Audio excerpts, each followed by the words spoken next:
Здравейте! Това е третото от серията видеа, посветени на рекламата и маркетинга в Гърция. Напоследък Гърция преживя значителни икономически предизвикателства, включително рецесия, финансова нестабилност и мерки за строги икономии. Вярваме обаче, че има признаци на възстановяване и устойчивост в определени сектори като туризъм, технологии и възобновяема енергия. Гръцкото правителство осъществи реформи за подобряване на бизнес средата и привличане на чуждестранни инвестиции, което доведе до нарастващ оптимизъм сред инвеститорите и бизнеса. Следователно, въпреки предизвикателствата, Гърция предлага възможности за бизнеса, който желае да се ориентира в тънкостите на пазара. Със стратегическо местоположение, богато културно наследство и разнообразни икономически сектори, Гърция има потенциала да се превърне в център за иновации, туризъм и устойчиво развитие в Средиземноморския регион. Ангажиментът на правителството за реформи и инвестиционни стимули предвещава дългосрочните икономически перспективи на страната.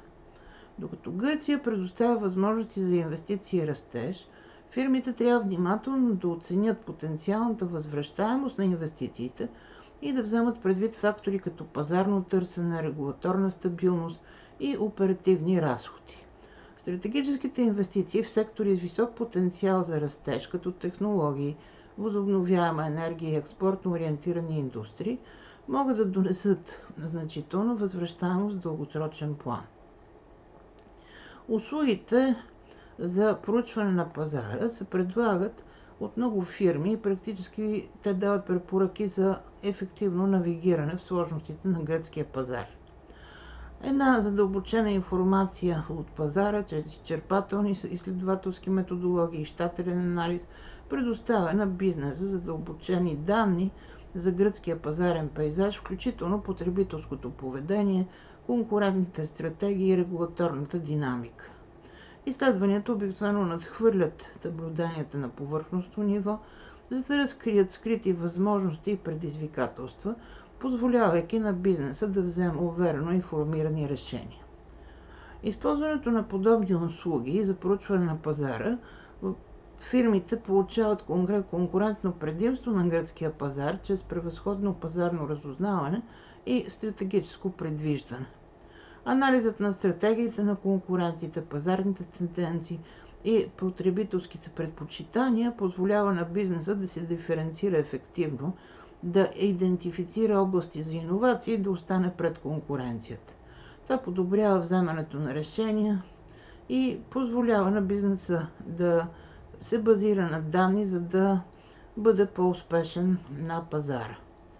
Бизнесът може да очаква да увеличи максимално възвръщаемостта на инвестициите си чрез целенасочени стратегически решения и да разпределя ефективно ресурси, като минимизира на празните усилия и да се възползва от възможностите на високия потенциал, който в крайна сметка води до висока рентабилност и дългосрочен успех на гръцкия пазар.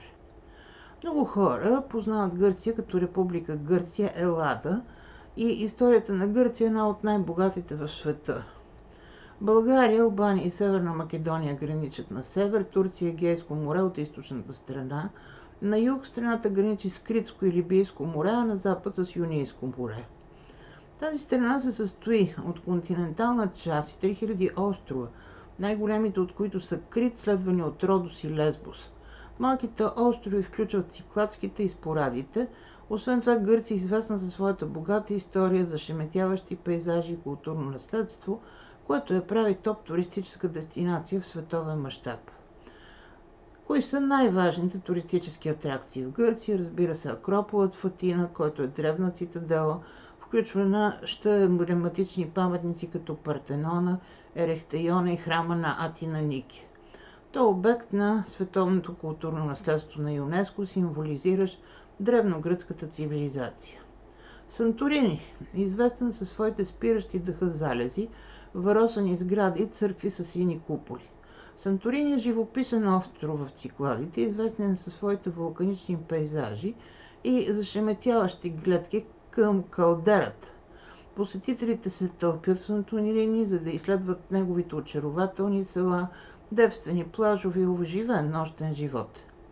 Археологическия обект в Делфи. Делфи е смятан за център на древния свят и дом на Делфийски оракул.